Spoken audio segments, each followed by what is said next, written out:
నిజామాబాద్ జిల్లాలో ధాన్యం కొనుగోలులకు సంబంధించి అవకతవకలకు పాల్పడ్డారని చెప్పి ఇద్దరు అధికారులను సస్పెండ్ చేశారు. ఒకరు డిఎస్ఓ చంద్రప్రకాష్, మరొకరు డిఎంలతో పాటు ఇద్దరిని జిల్లా కలెక్టర్ సస్పెండ్ చేశారు. దీనికి అందరికి సంబంధించి ఈ ఫైలు సంబంధించి 21, 22 ఖరీఫ్ రబీలకు సంబంధించిన ధాన్యం కొనుగోలులో అవకతవకలకు పాల్పడ్డ నేపథ్యంలో ఇద్దరు అధికారులను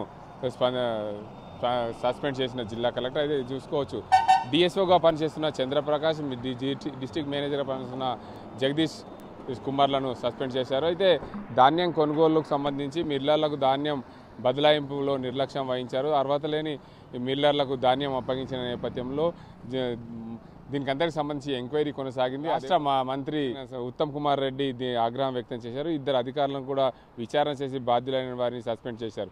మొత్తానికి చూసుకోవచ్చు, నిజామాబాద్ జిల్లాలో ధాన్యం కొనుగోలుకు సంబంధించి దీని విలువ సుమారు 37,19,914 టన్నుల ధాన్యాన్ని ఏదైతే రైస్ మిల్లులకు రైస్ మిల్లు నాణ్యత రైస్ మిల్లు పూర్తి స్థాయిలో జిల్లా వ్యాప్తంగా ఉన్న రైస్ మిల్లులు కాకుండా అర్హత లేని రైస్ మిల్లులకు ధాన్యం అప్పగించారనే నేపథ్యంలో పూర్తి స్థాయిలో 72,559 కోట్ల విలువ గల ధాన్యాన్ని ఈ రైస్ మిల్లులకు అప్పచెప్పారు. అప్పచెప్పిన నేపథ్యం ఆ రైస్ మిల్లపైన కఠిన చర్యలు తీసుకునేందుకు కూడా ఈ అధికారులు ముఖం చాటేసిన నేపథ్యంలో 21, 22, 22, 23 ఖరీఫ్ రబీ సీజన్లకు సంబంధించి ఈ 37 కోట్ల అదేవిధంగా 19,09,014 టన్నుల ధాన్యాన్ని బోధన్ చుట్టుపక్కల గల ప్రాంతాలకు అమీర్ అగ్రో ఫార్మర్స్, అదేవిధంగా private limited, Taggellapalli Rahel foods catering service, అదేవిధంగా అది కూడా Taggellapalli Raas food and catering, అది కూడా కుమ్మన్పల్లి, అదేవిధంగా దాన్విల్ అగ్రో మిల్స్ తగ్గెళ్లపల్లికి సంబంధించిన ఇంకోటి సైరస్ ఆగ్రో ఇండస్ట్రీ, వీటన్నింటికి కూడా సీఎంఆర్ ఏదైతే తెలంగాణ రాష్ట్ర ప్రభుత్వము ధాన్యం కొనుగోలు చేసి పూర్తి స్థాయిలో సీఎంఆర్ కింద రైస్ మిల్లులకు అప్పచెప్పాలి. సివిల్ సప్లై అధికారులు దీన్ని పూర్తి స్థాయిలో బాధ్యత వహించి దీని అంతటి కూడా పూర్తి స్థాయిలో ఎంక్వైరీ చేయాల్సింది.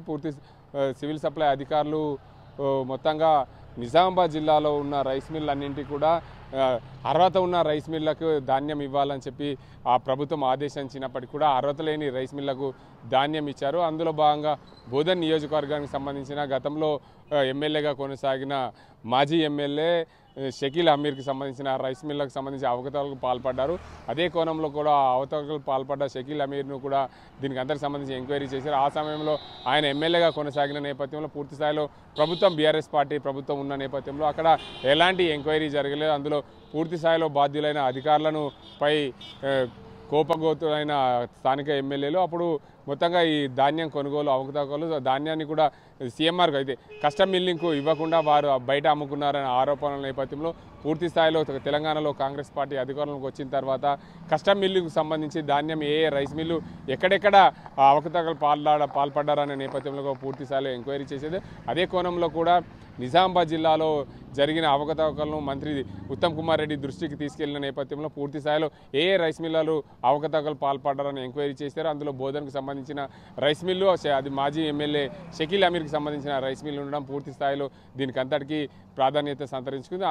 ఈ ఇద్దరు అధికారులు పూర్తి స్థాయిలో అర్హత లేని రైస్ మిల్లకు ధాన్యం ఇచ్చిన నేపథ్యంలో ఇద్దరు అధికారులను కూడా జిల్లా కలెక్టర్ సస్పెండ్ చేశారు. ఏదేమైనప్పటికీ కస్టమ్ మిల్లింగ్కి సంబంధించి ధాన్యం కొనుగోలు అవకతవకలకు పాల్పడ్డ రైస్ మిల్ల దగ్గర నుండి కూడా పూర్తి స్థాయిలో దానికి సంబంధించి ధాన్యం ఇవ్వాలి, లేదా దానికి సంబంధించిన డబ్బులన్నా రికవరీ చేయాలని చెప్పి మా మంత్రి ఆదేశాల మేరకు పూర్తి స్థాయిలో ప్రభుత్వం స్పందించింది. ఇక్కడ అయినా దానికి అందరికి సంబంధించి పూర్తి స్థాయిలో ఆ డబ్బులు రికవరీ చేస్తుందా, ధాన్యం రికవరీ చేస్తుందా వేచి చూడాల్సిన అవసరం ఉంది. ఇది ఇక్కడ పరిస్థితి. కెమెరా పర్సన్ అజీమ్తో గంగారెడ్డి, RTV నిజామాబాద్. మరిన్ని వీడియోస్ కోసం ఛానల్ ని సబ్స్క్రైబ్ చేయండి, లేటెస్ట్ అప్డేట్స్ కోసం వాట్సాప్ ఛానల్ ని ఫాలో చేయండి అండ్ లింక్ డిస్క్రిప్షన్ లో ఉంది.